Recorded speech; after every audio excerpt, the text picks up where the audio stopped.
तं येन तस्मै श्रीगुरुवे नमः।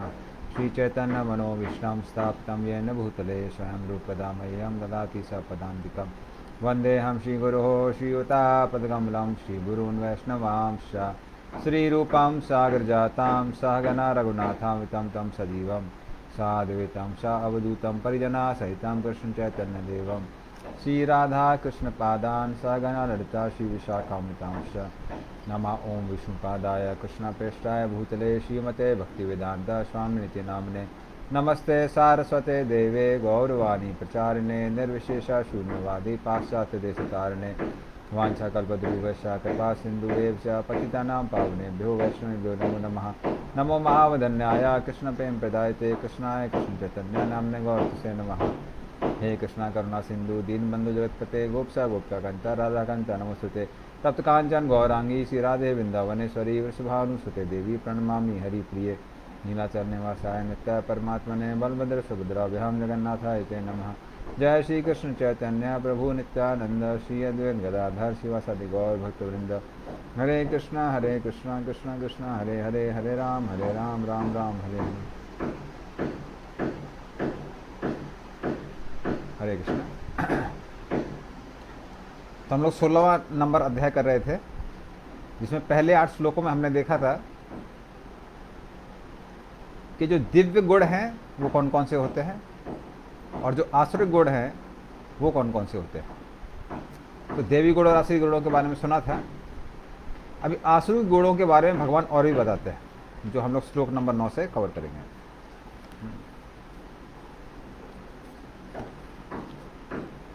तो श्लोक नंबर 9,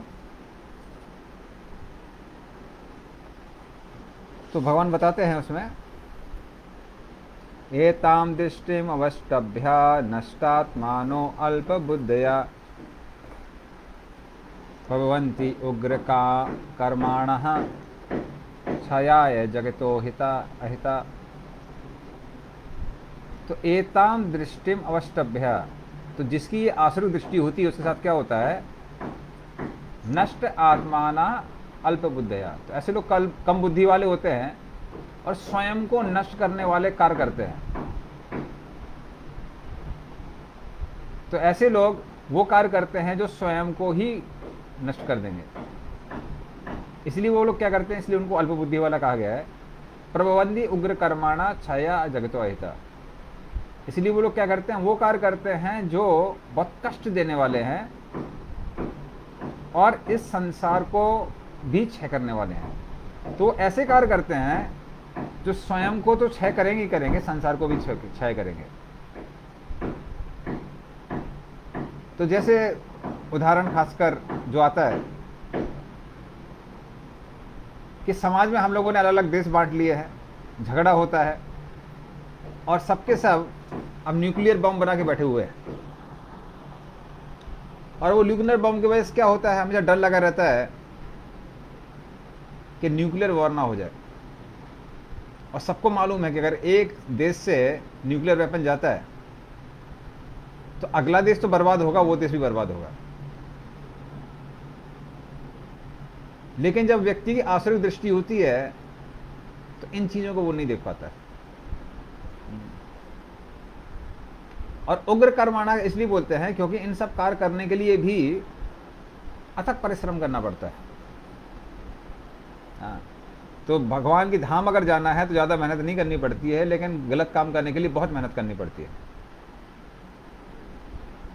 जैसे अगर मान लीजिए किसी को भगवत धाम जाना है, क्या करना है, आप भगवान का नाम लीजिए, भगवान के बारे में सुनिए, भगवान के बारे में बोलिए। तो ज़्यादा खर्चा नहीं है। लेकिन किसी को नरक जाना है तो मदिरापान करना पड़ता है, उसके लिए मदिरा महंगी आती है, उसके लिए धन कमाना पड़ता है। और उसके बाद मदिरापान करने से क्या होता है, स्वयं को भी व्यक्ति को कष्ट मिलता है। और जो लोग मदिरापान करने के आदी हो जाते हैं वो घर वालों को भी कष्ट देते हैं।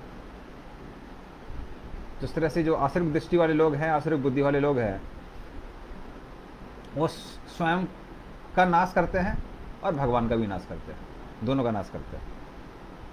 और फिर भगवान आगे बोलते हैं कामम आश्रित्य दुष्पूरम दम्भमान मदान्विता मोहात गृहीत वासतग्राहान प्रवर्तन्ते असुचिव्रता। तो ऐसे लोग क्या करते हैं, काम आश्रित्य दुष्पूरम, उन कामनाओं का आश्रय लेते हैं जो कभी पूरी होती नहीं है। आज तक किसी व्यक्ति की कोई कामना पूरी हुई है क्या? एक कामना खत्म होती है, दूसरी चालू हो जाती है, दूसरी खत्म होती है, तीसरी चालू हो जाती है। तो इस तरह से हर व्यक्ति संसार में किसी ना किसी कामना से बंधा हुआ है। तो इस तरह से ऐसे लोग क्या करते हैं, काम का आश्रय लेते हैं, कामनाओं का आश्रय लेते हैं। और किसका आश्रय लेते हैं? दंभ, अहंकार का आश्रय लेते हैं। हाँ। मान की इच्छा करते हैं, इज्जत की इच्छा करते हैं। मदान्विता, और इस तरह से इन सब चीजों में मदमस्त हो जाते हैं, खासकर धोखाधड़ी में। मोहाद गृहीत वसाद ग्राहन प्रवर्तन असुचिव्रता। तो ऐसे लोग क्या करते हैं, गलत कार्यों का प्रण लेते हैं और असुचिव्रता, असुचिव्रता का मतलब क्या है, खराब आदतों का आश्रय लेते हैं। जैसे हमने बताया, मदिरा का आश्रय लेना, मांस का आश्रय लेना, अवैध स्त्री या पुरुष संबंध का आश्रय लेना। तो ये सारी चीजें शरीर के लिए और मन के लिए, दोनों के लिए हानिकारक है, फिर भी लोग उसका आश्रय लेते हैं। तो असुचिव्रता, तो ये उनका लक्षण है। और उसका रिजल्ट क्या होता है, उसकी वजह से होता क्या है, चिंताम अपरिमेयाम च प्रलयांतामुपाश्रिता कामोपभोग परमा एतावत् इति निश्चिता आशापाशतिर्बद्धा काम क्रोध परायणा ईहन्ते काम भोगार्थम अन्यायेनार्थ संचयान। ऐसे लोग क्या करते हैं, चिंताम अपरयाम चा प्रलयांताम उपाश्रिता। तो मृत्यु के अंत तक क्या होता है, वो सबके सब चिंताओं से बंधे होते हैं। देखिए, जो व्यक्ति पाप करता है वो स्वयं को, दूसरों को तो कष्ट देता ही है, दूसरों से ज्यादा स्वयं को कष्ट देता है। जैसे ईर्ष्या का उदाहरण ले लेते हैं, जो व्यक्ति बहुत ईर्ष्यालु होते हैं, तो ईर्ष्या की जो तुलना की गई है, ईर्ष्या की तुलना की गई है जलते हुए कोयले से। तो जब व्यक्ति हाथ में जलता हुआ कोयला लेके उसको दूसरे पे फेंकना चाहता है कि हम उससे बदला लेंगे, तो जब दूसरे व्यक्ति पे पड़ेगा तब उसको कष्ट होगा, लेकिन जब तक आपके हाथ में रहेगा तब तक आपको कष्ट देता रहेगा। इसलिए जिसके प्रति आप ईर्ष्या प्रकट कर रहे हैं वो उतना उससे परेशान नहीं होता है, उससे दुखी नहीं होता जितना हम स्वयं होते हैं। तो इस तरह से ऐसे लोग चिंताओं से बंधे रहते हैं। तो कोई भी गलत काम करने के लिए व्यक्ति को चीजों को छुपाना पड़ता है, डर लगता है इसको पता ना चल जाए, उसको पता ना चल जाए। उसकी वजह से क्या होता है, बहुत सारी चिंता व्यक्ति को घेर लेती है। तो ऐसे लोग हमेशा कैसे रहते हैं, चिंता से घिरे रहते हैं। तो कई बार लोगों ने देखा कि भाई आप साधु लोग तो बड़े प्रसन्न रहते हैं। इसलिए प्रसन्न नहीं रहते हैं कि बड़ी सुख सुविधाएं हैं, इसलिए प्रसन्न रहते हैं क्योंकि बुरी आदतें नहीं है। जिस हद तक हमारे हृदय में काम क्रोध इत्यादि रहेगा, बुरी आदतें रहेंगी, उस हद तक हम कैसे रहेंगे, चिंताओं से ग्रसित रहेंगे। और क्यों वो लोग चिंताओं से ग्रसित रहते हैं, क्योंकि कामोपभोग परमा एतावत् इति निश्चिता। क्योंकि इन लोगों ने क्या सोच लिया है, इन्होंने समझा है कि कामनाओं की पूर्ति करना ही जीवन का लक्ष्य है। जैसा हमने पहले भी बताया था पहले की कक्षाओं में कि धनी व्यक्ति धनी कैसे बन सकता है। कोई भी व्यक्ति धनी तब कहलाता है जब उसका धन उसकी इच्छाओं के बराबर होता है या इच्छाओं से ज़्यादा होता है। अर्थात धनी बनने के दो तरीके हैं, या तो बहुत परिश्रम करके धन कमाइए या फिर संतुष्ट हो जाइए। तो ये दोनों तरीके हैं। हाँ, अपनी ड्यूटी जरूर करनी चाहिए, किंतु अत्यधिक इच्छा क्या करती है, व्यक्ति को परेशान करके रखती है, ग्रसित करके रखती है। इसलिए ऐसे लोग क्या सोचते हैं कि जीवन का लक्ष्य ही है कामनाओं की पूर्ति, पर उनको पता नहीं है इन कामनाओं की पूर्ति कभी भी नहीं होगी। इसलिए संतुष्ट रहने में जो आनंद है, कामनाओं की पूर्ति में वो आनंद नहीं है, क्योंकि कामनाएं कभी पूरी होती ही नहीं है। सत्य तो यह है। तो ऐसे लोगों के साथ क्या होता है, आशा पात सतेर बद्धा, हजारों सैकड़ों होता है। तो आशा पास सतेर बद्धा, इस तरह से सैकड़ों आशाओं से वो लोग बंधे रहते हैं। ये करना है, वो करना है, वो करना है, प्लान चलता रहता है। तो इस तरह से इन प्लान से बंधे रहते हैं लोग, और क्या करते हैं, काम क्रोध परायण। और क्योंकि इतनी सारी कामनाएं हैं, और वो कामनाएं जब पूरी नहीं होती हैं तो क्रोध में परिवर्तित हो जाती हैं। और जब कामनाएं अत्यधिक हैं, असीमित हैं, सारी कामनाएं तो पूरी नहीं हो सकती हैं, तो ऐसे लोग हमेशा कैसे बंधे रहते हैं, क्रोध से बंधे रहते हैं। तो कई बार लोग बोलते हैं अरे बहुत क्रोध आता है, हम क्या करें। कामनाओं को कम कर लीजिए, क्रोध भी कम हो जाएगा।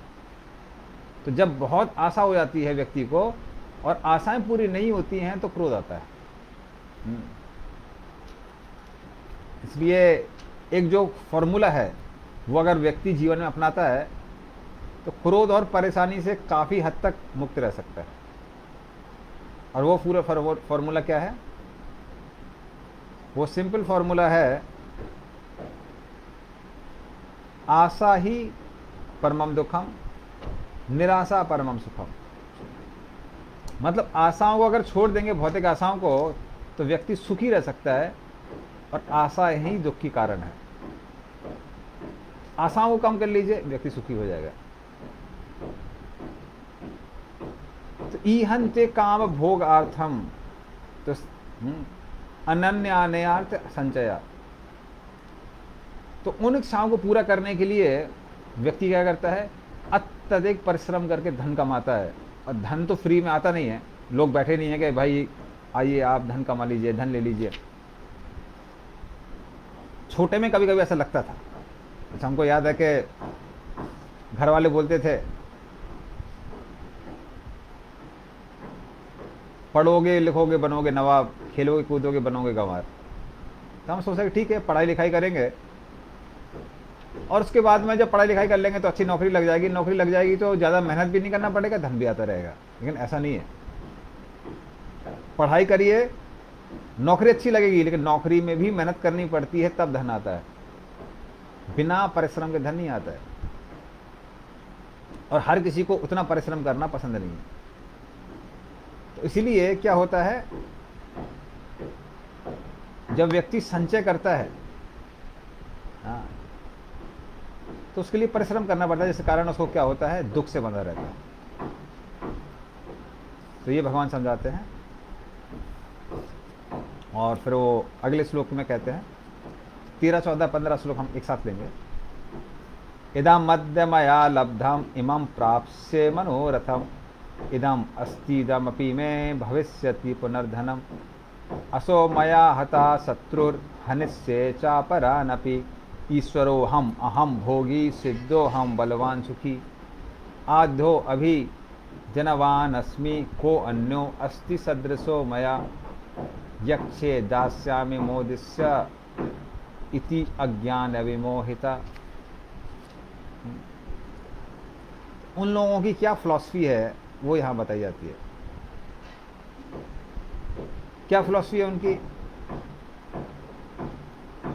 तो ऐसे लोग क्या सोचते हैं, मेरे पास इतना धन आ गया है अभी, और अपने स्कीम के अनुसार, प्लान के अनुसार, जो भी मैंने योजना बनाई है, मैं और भी धन अर्जित करूंगा। इतना धन है, अभी वो बढ़ता रहेगा, बढ़ता रहेगा, बढ़ता रहेगा। हालांकि शत्रु लोग मुझे परेशान कर रहे हैं, जो कि मेरे धन नहीं बढ़ने दे रहे हैं, पर मैं क्या करूंगा, उन शत्रुओं का नाश कर दूंगा और अन्य शत्रुओं का भी नाश कर दूंगा। मैं हर चीज का स्वामी हूं, हर चीज का नियंत्रण करता हूं। अभी मुझे समझ में आ गया है कि हर कार्य कैसे करना है। और आपने लोगों को देखा होगा, कई बार गरीब से गरीब व्यक्ति, छोटा सा भिखारी भी बात ऐसे बोलता है जैसे सारी चीजें उसी के नियंत्रण में हो।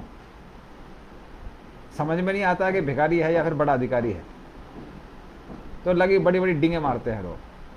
डींगे क्यों मारते हैं? क्योंकि उनको वाकई में लगता है कि बड़ा नियंत्रण करता है वो लोग। सत्य तो यह है कि शरीर पे भी नियंत्रण नहीं है।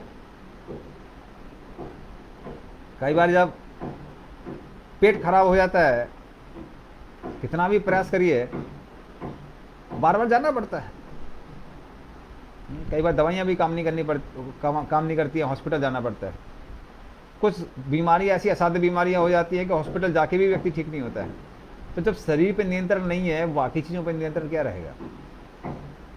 और लोगों को लगता है कि नहीं नहीं नहीं, मैं हर चीज़ पे मेरा नियंत्रण है, मुझे मालूम है कैसे ये करना है वो करना है। तो इस तरह से व्यक्ति अपने आप को क्या समझता है? नियंत्रण करता समझता है। छोटे हमको याद है, एक पोएम थी बड़ी फेमस, और वो फेमस इसलिए थी क्योंकि वो हर किसी की मानसिकता को दर्शाता है। यूलिसिस करके एक पोएम थी, और उसमें एक फेमस स्टेटमेंट थी जो बहुत ज़्यादा रिपीट होती है, I am the lord of what I survey, all I survey. तो जो भी मैं देखता हूं, मैं उसका कौन हूं? उसका नियंत्रण करता हूं। तो लोगों को ऐसा लगता है, किंतु सत्य यह है कि शरीर पर जब नियंत्रण नहीं है, कई बार लोगों को लगता है हमारा परिवार पर नियंत्रण है, खासकर जो घर का पुरुष होता है। किंतु पुरुष अपनी इच्छा से सब कुछ नहीं कर पाता है। उसको पता है अगर पत्नी की इच्छा के साथ में उसका हम ध्यान नहीं देंगे, पत्नी की इच्छा का, तो घर में हंगामा होगा। इसलिए बहुत कॉम्प्रोमाइज करना पड़ता है। तो व्यक्ति भ्रम में, माया में रहता है कि मैं घर का स्वामी हूँ। स्त्री को पता रहता है मैं स्वामिन हूँ, बच्चों को लगता है मैं ही स्वामी हूँ। इस तरह हर किसी को लगता है, लेकिन नियंत्रण करता एक ही है, वो है कृष्ण, और कोई नियंत्रण करता नहीं है। फिर व्यक्ति को क्या लगता है? मैं भोगी हूँ, जो भी मैंने प्राप्त किया मैं उसका भोग करूंगा। हाँ, वो भी हम देखते हैं। जीवन भर लोग धन अर्जित करते हैं, कष्ट पाते हैं, बुढ़ापे में क्या करेंगे? धन का उपयोग करके ऐसो आराम करेंगे। लेकिन वही धन व्यक्ति खर्च करता है फिर असीमित बीमारियों से लड़ने में, बुढ़ापे से लड़ने में।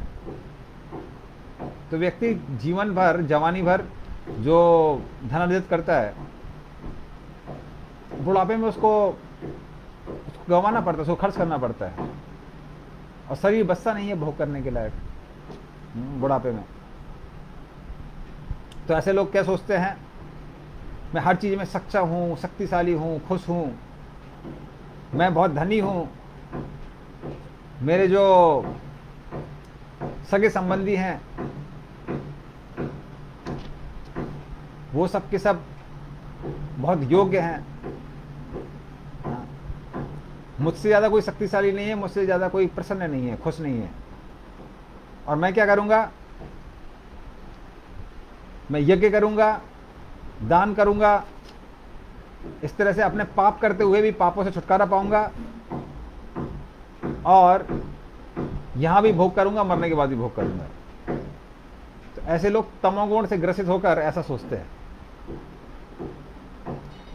और उनकी फिलॉसफी कैसी होती है वो हमारे आचार्यगण बताते हैं। उसके उदाहरण देते हैं कि एक बार की बात है कि जो बच्चा था वो वन में उसकी मृत्यु हो जाती है। तो सारे सगे संबंधी वहां पर आते हैं, और सगे संबंधी आकर चर्चा करने लगते हैं। तो कई लोग विलाप कर रहे थे, तो लोग चर्चा कर रहे थे कि इस बच्चे को वन में ऐसे ही छोड़ के अभी हम लोग घर चले जाएं या फिर शाम को छोड़ के जाएं। खासकर लड़के का शरीर है और बच्चा छोटा है, तो भारतीय पद्धति के अनुसार उसका कई बार अंत्येष्टि नहीं करनी पड़ती है, शरीर को जलाना नहीं पड़ता है, आप उसको वन में छोड़ सकते हैं। स्त्री का शरीर, स्त्री अगर छोटी सी भी है, बच्ची भी है, अगर उसने शरीर छोड़ा हुआ है तो उसको जलाते हैं ताकि उसके शरीर का कोई दुरुपयोग ना कर सके। तो लोग ऐसा विचार कर रहे थे कि अभी छोड़ा जाए, बाद में छोड़ा जाए। तो वहां पर एक गिद्ध आया और एक लोमड़ी आई। तो लोमड़ी कहने लगी कि अरे आत्मा शरीर छोड़कर चली गई है, लेकिन लोमड़ी नहीं, इसको वो बोलते हैं जैकल, सरगाल, सरगाल बोलते हैं, सरगाल। तो सरगाल था। तो सरगाल कहने लगा कि भली आत्मा शरीर को छोड़ के चली गई है, लेकिन थोड़ी देर बैठिए, थोड़ा विलाप कीजिए, उसके बाद जाइए। जो बच्चा है जो शरीर छोड़ के चला गया है, उसको भी थोड़ी संतुष्टि मिलेगी। तो वहां पर गिद्ध बैठा हुआ था। तो गिद्ध कहने लगा नहीं नहीं नहीं, विलाप करके क्या लाभ? उस चीज के लिए जो निर्जीव है उसके लिए विलाप करने से कोई फायदा नहीं है। आप लोग अभी चले जाइए, समय व्यर्थ मत गवाइए। मनुष्य जीवन बहुत महत्वपूर्ण है, विलाप में समय व्यर्थ नहीं गंवाना चाहिए, आत्म साक्षात्कार के लिए कार्य करना चाहिए। तो फिर जो सरगाल था वो फिर बोलने लगा, कहने लगा ठीक है, हम कौन से बोल रहे हैं कि भाई ये शरीर जीवित है, लेकिन यदि आप उस बच्चे की प्रशंसा करेंगे, बताएंगे क्या क्या सुख उसने आपको दिए हैं, तो उसकी आत्मा को बड़ी शांति मिलेगी। इसलिए थोड़ा सा कृतज्ञता दिखाइए, उसके बाद आप जा सकते हैं। तो फिर गिद्ध कहने लगा नहीं नहीं नहीं नहीं, समय व्यर्थ मत गवाइए, क्योंकि आप जितने समय तक यहाँ पे रहेंगे उस आत्मा को भी कष्ट रहेगा, क्योंकि उसको आसक्ति हो जाएगी। उसको अपने गंतव्य स्थान में जाने दीजिए, और आप क्या करिए, आप भी घर में जाके हरे कृष्णा करिए। तो इसलिए दोनों के दोनों कन्विंस कर रहे थे, एक रुकने के लिए, एक जाने के लिए। कारण क्या था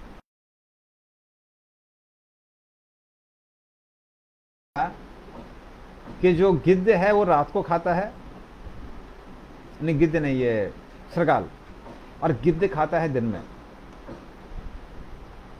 तो गिद्ध सोच रहा था कि ये लोग अभी यहां से चले जाएंगे तो मैं फटाफट इस लाश को खा सकता हूं, और सरगाल सोच रहा था कि अगर ये लोग छोड़ के चले गए, गिद्ध सब कुछ खा जाएगा, तो हमारे लिए क्या बचेगा। तो इसलिए सरगाल क्या बोल रहा था, वो कह रहा था कि आप लोग यहां रुकिए ताकि गिद्ध नहीं खा पाएगा, और जैसे ही रात्रि के समय लोग जाएंगे तो हम उसको आराम से खा सकते हैं। तो दोनों का मंतव्य एक ही था, लक्ष्य एक ही था, क्या? उस शरीर को खाना है। धर्म से उनका कोई लेना देना नहीं था। तो इस तरह से कई बार जो आसुरी लक्षण के लोग होते हैं वो कभी कभी बड़े बड़े भाषण देते हैं, शास्त्रों के बड़े बड़े वर्णन करते हैं, किंतु किसके लिए? इंद्रिय तृप्ति के लिए। इसलिए अपने भरण पोषण के लिए मात्र जो धर्म का उपयोग करता है उसकी प्रशंसा नहीं, भर्त्सना की जाती है। धर्म का उपयोग होना चाहिए धर्म पालन के लिए और भगवान की प्रसन्नता के लिए, तो ये मुख्य लक्ष्य होना चाहिए। तो उस तरह से भगवान बताते हैं। और फिर आगे भगवान बोलते हैं, अनेक चित्त विभ्रांता मोह जाला समावृता प्रसक्ता काम भोगेषु पतंती नरके अशोचो। तो इस तरह से अनेक चित्त विभ्रांता, तो उनका चित्त कैसा रहता है? हमेशा भ्रम में रहता है। कभी उनको समझ में नहीं आता ये करना चाहिए, वो करना चाहिए, ऐसा करो वैसा करो, नहीं समझ में आता है, भ्रम में रहते हैं। मोह जाल समावृता, इस तरह से अनेक मोहों से ग्रसित रहते हैं ऐसे लोग। खासकर जो लोग नशा करते हैं, तो उनको पता ही नहीं रहता कि जीवन में क्या चल रहा है, अच्छा चल रहा है, खराब चल रहा है, क्या चल रहा है, कुछ पता नहीं रहता है। तो मोह जाल में फंसे रहते हैं। प्रसक्ता काम भोगेषु, तो इस तरह से अपनी कामनाओं को पूरा करने में वो लोग कैसे होते हैं? बहुत ज्यादा आसक्त होते हैं। प्रसक्त का मतलब है विशेष रूप से आसक्ति होना। तो कामनाओं को पूरा किया जा सकता है, लेकिन उसको जीवन का लक्ष्य नहीं बनाना चाहिए। उसको जीवन का लक्ष्य बनाना ये बड़ी गलती है। इसलिए ठीक है, भूख लगी है, जो भी चाहिए शरीर के मेंटेनेंस के लिए वो करना चाहिए, लेकिन मात्र उसके लिए ही जीवन जीना बेकार है। जिसको कभी कभी लोग कहते हैं अन्नगत प्राण। अन्नगत प्राण मतलब जीवन में कई बार लोग शरीर में प्राण इसलिए धारण करते हैं कि खाने को मिल रहा है। तो जीने के लिए खाना उचित है, पर खाने के लिए जीना उचित नहीं है। तो पतंती नर के असुचो, तो ऐसे लोग क्या होते हैं, क्योंकि वो कामनाओं से बहुत फंसे हुए हैं और उसके लिए धर्म का त्याग करते हैं, धर्म को तोड़ते हैं, इसलिए उनको कहां जाना पड़ता है, नरक जाना पड़ता है। उसके लिए सबसे बड़ा उदाहरण जो प्रभुपाद जी देते हैं वो है रावण का। रावण इतना ज्यादा कामनाओं से आसक्त था कि उसने इतनी सारी चीजों को इकट्ठा कर रखा था कि वो भोगने का टाइम ही नहीं था उसके पास। तो प्रभुपाद जी कई बार बोलते हैं, Ravan's problem was that he had accommodated more than he can enjoy. तो रावण की समस्या ये थी कि उसने भोग की इतनी सामग्री इकट्ठी कर रखी थी कि उनके मेंटेनेंस में टाइम चला जाता था, भोग करने का समय नहीं था। और वो प्रयास कर रहा था कि हम स्वर्ग तक सीढ़ी बना देंगे, जिससे लोगों को पुण्य करके स्वर्ग जाने की आवश्यकता नहीं पड़ेगी, वैसे ही लोग स्वर्ग चले जाएंगे। लेकिन बना नहीं पाया, आलसी था, तो पोस्टपोन करता रहा। अब मुख्य चीज थी, बहुत सारी चीजें उसने ले रखी थी। तो सर हमने आज भी देखा है, कई बार लोग इतना परिश्रम करते हैं सुबह से शाम तक, खाने का समय नहीं रहता है। अरे खाने के लिए है तो कम से कम शरीर के मेंटेनेंस की तो चिंता करिए। इतना ज़्यादा लोग जॉब करते हैं, इतना मेहनत करते हैं, बैकएक हुआ जा रहा है, शरीर को बीमारियां पकड़े जा रही हैं, लेकिन डॉक्टर के पास जाने का टाइम नहीं होता है लोगों के पास। तो इस तरह से कई बार लोग अथक प्रयास करते हैं जीवन के लक्ष्य को जाने बिना, और उसी वजह से क्या होता है, आत्मसंभाविता स्तब्धा धन मान मदान्विता यजन्ते नाम यज्ञेस्ते दम्बे ना विधि पूर्वकम। तो आत्मसंभाविता स्तब्धा, तो वो लोग धर्म करने में ज्यादा रुचि नहीं होती है उनकी। उसके बाद कैसे होते हैं, स्तब्धा। स्तब्धा मतलब दुर्व्यवहार करते हैं दूसरे लोगों के साथ। ऐसे लोग क्यों करते हैं, धन मान मदान्विता, धन है, सम्मान मिल रहा है, तो धन और सम्मान के कारण वो कैसे हो जाते हैं, मदमस्त हो जाते हैं, पागल हो जाते हैं। उनको लगने लगता है अरे धन है हमारे पास, सम्मान है, क्या चिंता करने की आवश्यकता है। तो वो लोग क्या करते हैं, यजन्ते नाम यज्ञेश, नाम के वास्ते ही यज्ञ इत्यादि धर्म इत्यादि करते हैं। क्यों करते हैं, लोगों को दिखाने के लिए कि भाई हम भी धार्मिक हैं। तो भगवान पे विश्वास नहीं है, धर्म से कुछ लेना देना नहीं है, सिर्फ दिखाने के लिए कई बार लोग क्या करते हैं, धर्म करते हैं। तो दंभे ना विधि पूर्वकम, तो इस तरह से ये लोग दंभ के कारण धर्म करते हैं कुछ, लेकिन कैसे करते हैं, अविधि पूर्वकम। अविधि पूर्वकम का मतलब है कभी कभी विधि विधानों का भी पालन नहीं करते हैं। और ये आजकल आपने देखा होगा, कई बार लोग जब दुर्गा पूजा का पंडाल लगाते हैं या फिर गणेश चतुर्थी का पंडाल लगाते हैं, तो कई बार रीति रिवाज भी नहीं मानते हैं। इवन जो विग्रह होती है, विग्रह शिल्प शास्त्र के अनुसार होनी चाहिए, कुछ भी बना देते हैं। जैसे हमको याद है, एक बार हम जा रहे थे खड़गपुर में एक जगह से, तो वहां देखा कि काली जी ड्रैगन पे बैठी हुई है। अब ये ड्रैगन कहां से आ गया भाई, ये कौन से शास्त्र में दिया हुआ है, तो कुछ भी बना देते हैं। और जो पुजारी होता है उसको भी मंत्र तंत्र से कुछ लेना देना नहीं है, कुछ कुछ मुंह में बकबक करके वो करता रहता है, ठीक से मंत्र नहीं पढ़ता है, विधि विधानों का पालन नहीं करते हैं ऐसे लोग। और देवी देवताओं को प्रसन्न करने के लिए फिल्मी गाने चला देते हैं। अभी देवी देवता फिल्मी गाने से प्रसन्न नहीं होते हैं, वो भगवान के भक्त हैं। हाँ, विष्णु भक्ता स्मृत्य देवा आसुरस्तद विपर्यो, तो विष्णु के भक्त हैं उनको देवता कहते हैं, जो विष्णु के विरुद्ध हैं उनको असुर कहते हैं। तो भजन लगाने चाहिए भगवान के भजन लगाने की जगह क्या करते हैं, फिल्मी गाने चलाते रहते हैं। एक बार तो बड़ा आश्चर्य की बात है, हम जब वहां से उतरे सातरगाछी स्टेशन से, तो विश्वकर्मा पूजा चल रही थी, सामने विश्वकर्मा जी की एक विग्रह को रखा हुआ था और वहां पे 3-4 लोग दारू में मदमस्त एकदम फिल्मी गाने जोर से चला रहे थे और सिगरेट फूंक के धुआं विश्वकर्मा के सामने ही डाल रहे थे। हमने कहा विश्वकर्मा अगर सामने होते तो एक को की पिटाई करते।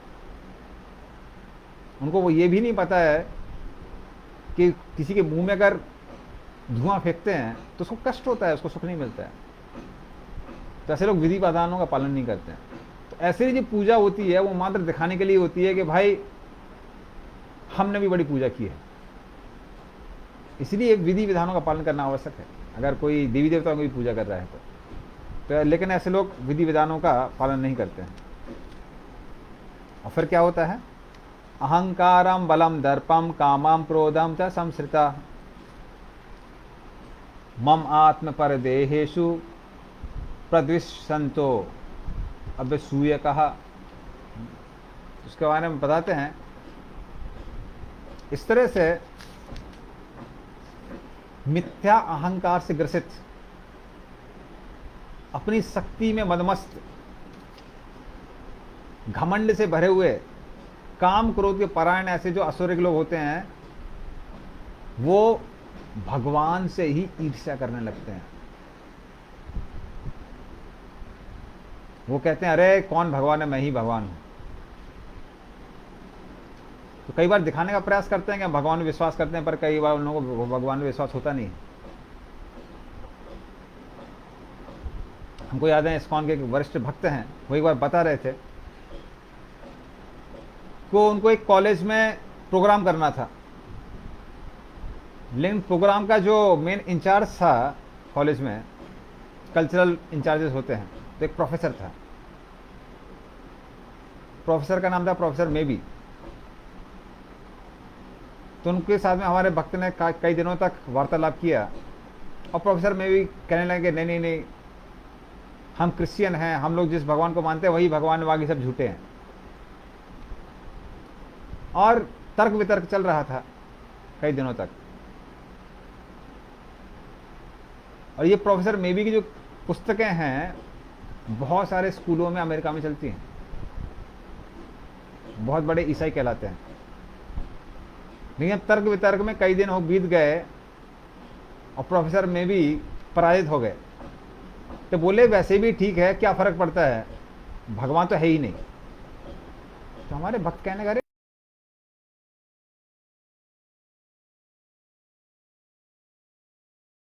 आप कह रहे हैं कि भगवान है नहीं।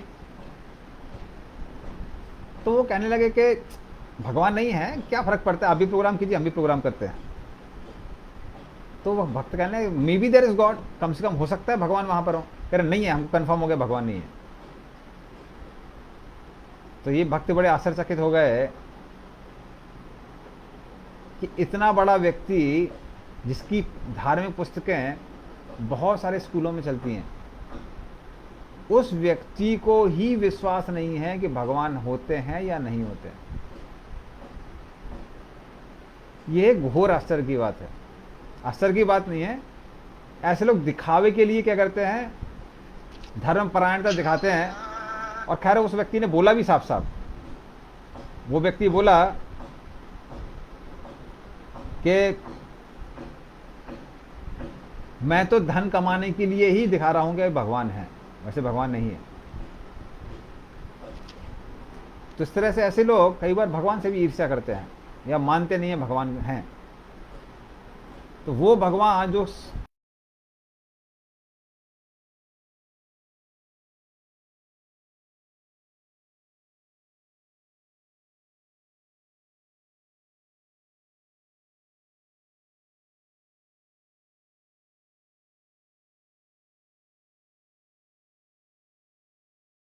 क्या करते हैं उनके साथ में, कृष्ण 19 नंबर श्लोक से बताते हैं। हाँ। तो 19 और 20 श्लोक में कृष्ण बताते हैं कि जो ऐसे आश्रित प्रवृत्ति वाले लोग हैं, कृष्ण उनके साथ कैसा व्यवहार करते हैं। तो भगवान कहते हैं तानहं द्विषिता क्रूरान संसारेषु नराधमान क्षिपामि अजस्रम अशुभान आसुरिस एव योनिषु। ऐसे लोग जो द्वेष से भरे हुए हैं, क्रूर हैं, जो इस संसार में अधम है, नराधम है, नरों में सबसे अधम है। संसारेषु नराधम, है संसार में सबसे ज्यादा अधम है। छिपामी अजस्रम अशुभान, तो मैं क्या करता हूं, उनको अशुभ आसुरी योनियों में डाल देता हूं। ऐसे लोग उन माताओं के गर्भ में प्रवेश करते हैं जो तो या तो पशु पक्षी की योनियों में है, या फिर उनको नरक जाना पड़ता है, या फिर ऐसी योनियों में रहते हैं जो लोग प्राय आसुरिक होते हैं। जैसे कई लोग हैं वो आदिवासी परिवारों में जन्म लेते हैं, जो लोग मनुष्य का मांस खा जाते हैं। तो ऐसे भक्त, ऐसे एक भक्त हैं, भक्ति की कृपा से कुछ भी हो सकता है। भक्त लोगों का ऐसी आसुरिक योनियों से भी उद्धार कर सकते हैं चैतन्य महाप्रभु की कृपा से। चैतन्य महाप्रभु ने तो शेर, चीता इत्यादि सबको नचाया था झारखंड के जंगल में। तो भगवान ने, चैतन्य महाप्रभु की कृपा से कुछ भी हो सकता है, भक्तों की कृपा से कुछ भी हो सकता है। लेकिन अगर भक्तों की कृपा नहीं है तो ऐसे लोगों को धर्म से कुछ लेना देना नहीं होता है। तो एक भक्त हैं, तो वो जो माता जी अभी इस्कॉन की भक्त बन गई हैं, पूर्ण रूप से शुद्ध हैं, लेकिन उनकी दादी ने अपने ससुर को खाया था। क्योंकि उनके समाज में क्या होता है कि जब भी कोई व्यक्ति बहुत बूढ़ा हो जाता है उसको वो लोग कहते हैं मर्सी किलिंग। मर्सी किलिंग क्या करते हैं, सब लोग आते हैं, उस बूढ़े व्यक्ति को पत्थर मारते हैं, और जब व्यक्ति मर जाता है तो उसको पका के खा जाते हैं। तो ऐसी आसुर योनियों में कई बार लोग जन्म लेते हैं। तो अगर उन लोगों को भक्तों का संग नहीं मिलता है तो वो लोग क्या करते हैं, उनके अंदर भक्ति करने की कोई रुचि नहीं होती। रुचि छोड़िए, उनको पता ही नहीं होता कि भगवान जैसा कोई है।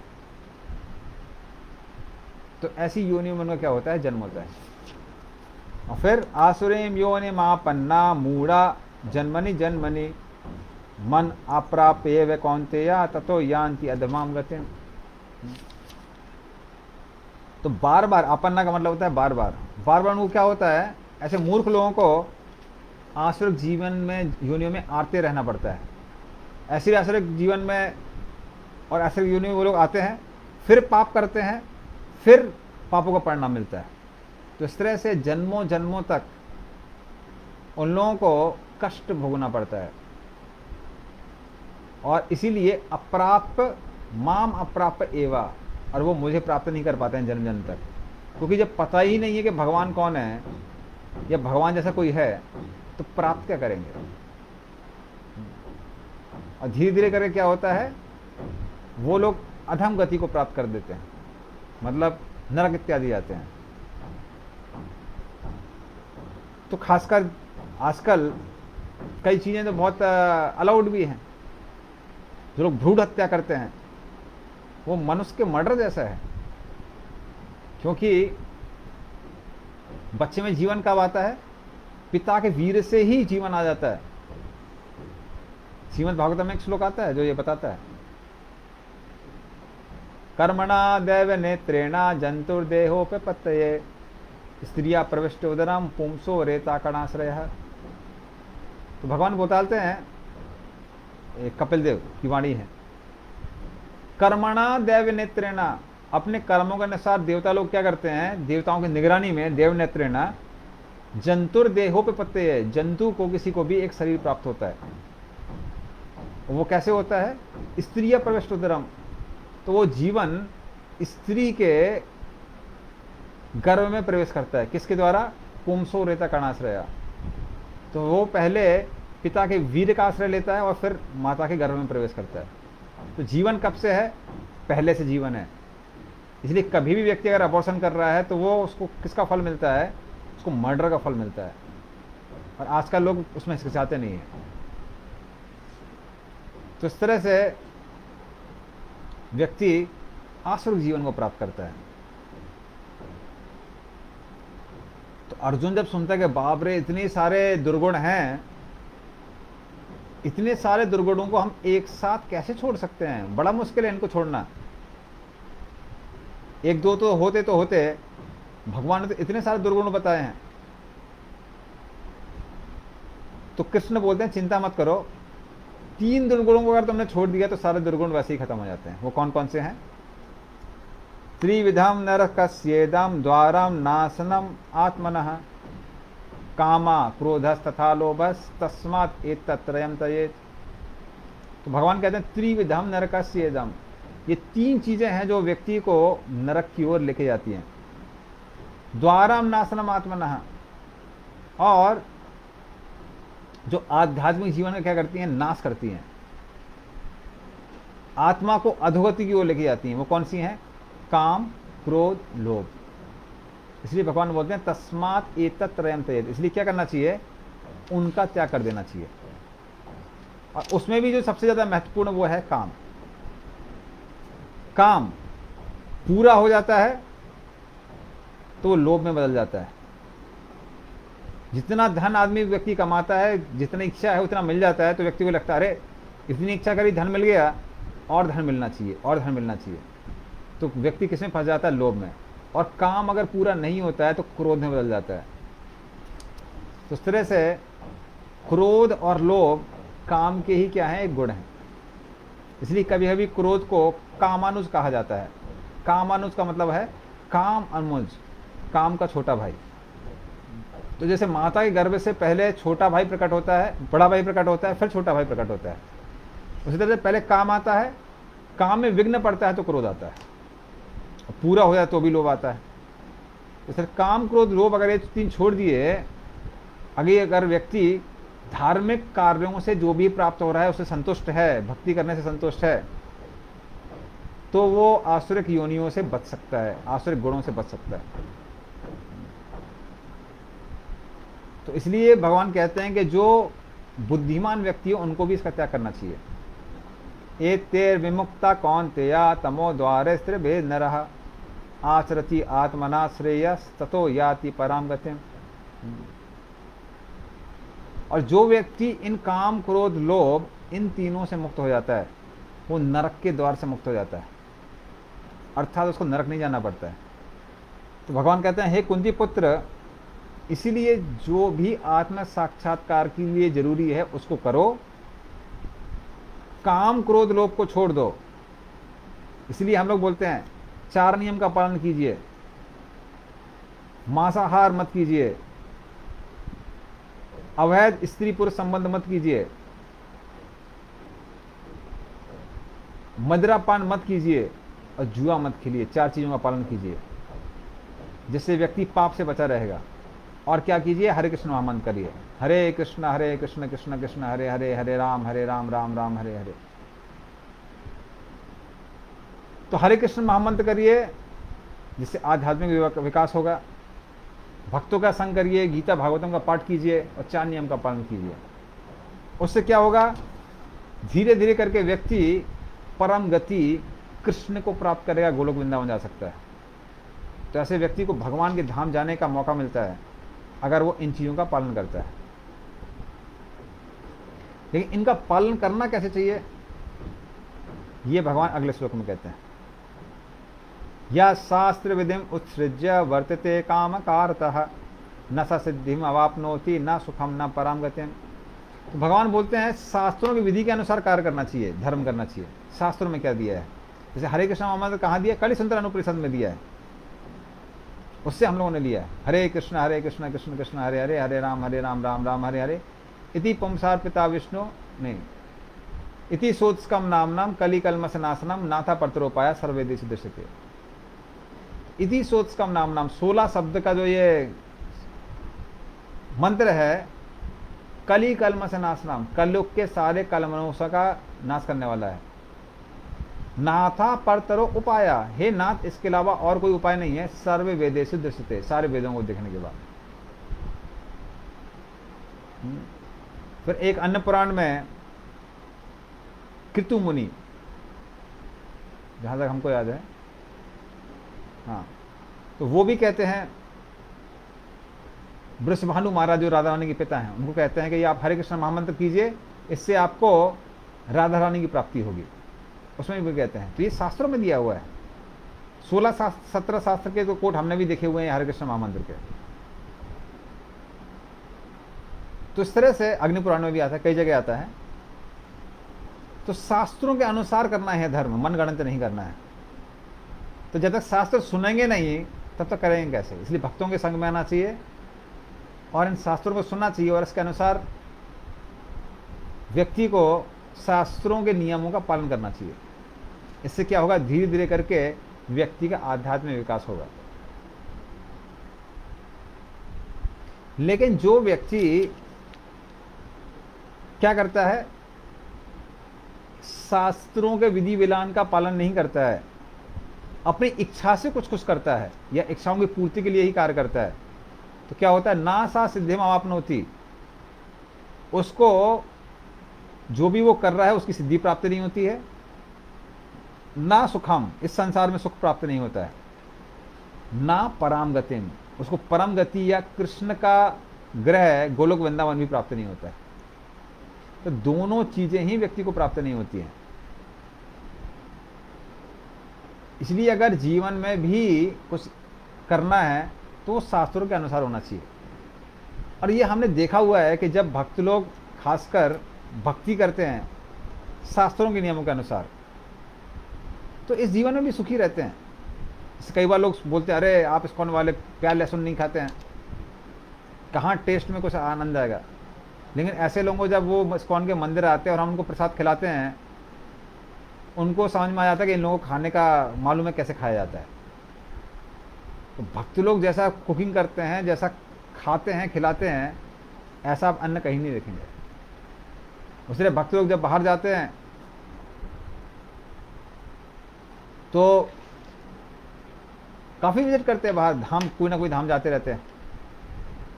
जगन्नाथपुरी, वहाँ पे अगर आप समुद्र स्नान करते हैं तो समुद्र स्नान से भी कृष्ण प्रेम प्राप्त होता है, क्योंकि हरिदास ठाकुर के चरण वहाँ धोए गए थे। भगवान जगन्नाथ के दर्शन करते हैं। उसके बाद कभी मायापुर धाम जाते हैं, इतनी सुंदर जगह है, हाँ, पूरा गंगा के बीच में बना हुआ है। तो लगभग 80 देशों से ज़्यादा के लोग वहाँ पर रहते हैं। तो इस तरह भक्त लोग यात्रा में जाते हैं, घूमते घामते हैं, प्रसाद लेते हैं। और एक हिसाब से देखा जाए, वो लोग इंद्रिय तृप्ति के मामले में भक्त लोग बाहर के लोगों से ज़्यादा आनंद प्राप्त करते हैं। तो इस जीवन में भी सुखी रहते हैं, और मरने के बाद कहाँ जाते हैं, गोलोक वृंदावन जाते हैं। इसलिए भगवान बोलते हैं, ये आखिरी श्लोक है, तस्मा शास्त्रम प्रमाणम ते कार्य व्यवस्थितो ज्ञात्वा शास्त्र विधानोक्तम कर्म कर्तुम इहार्हसि। तो इस तरह से शास्त्रों के द्वारा अर्जुन समझने का प्रयास करो, क्या करने योग्य है, क्या करने के योग्य नहीं है। जो शास्त्रों में लिखा हुआ है शास्त्रों का पालन कीजिए। उससे क्या होगा, ज्ञात्वा शास्त्र विधानोक्तम, इस तरह से शास्त्रों के विधि विधान के अनुसार कार्य करते हुए कर्म कर्तुम इहरसि, धीरे धीरे करके तुम इस कर्म बंधन से, मृत्यु और जन्म का जो चक्कर है, इससे मुक्त होके कहाँ जाओगे, भगवान के धाम जाओगे, अर्थात मेरे पास आओगे। और क्या करना है क्या नहीं करना है, ये भक्तों के पास जाके उनसे भक्तों से सीखना चाहिए। तो जब हम भक्तों के संग में आते हैं, शास्त्रों को डिस्कस करते हैं, क्या करना चाहिए क्या नहीं करना चाहिए। इसलिए भक्तों के बीच में काफ़ी शास्त्रार्थ होता है। कभी शास्त्र के बीच में वो भी होता है, वार्तालाप होता है, वाद विवाद होता है, जो कि अच्छा है। उससे हमको समझ में आता है कि शास्त्रों में क्या दिया हुआ है, हम उसको पालन कर रहे हैं कि नहीं कर रहे हैं।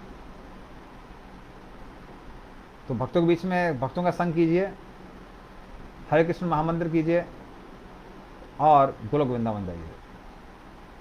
तो इन शब्दों के साथ में हम यहीं पे विराम देते हैं। श्रीमद् भगवद गीता की जय, शील प्रभुपाद की जय, निताई गौर प्रेमानंदे, हरि हरि बोल।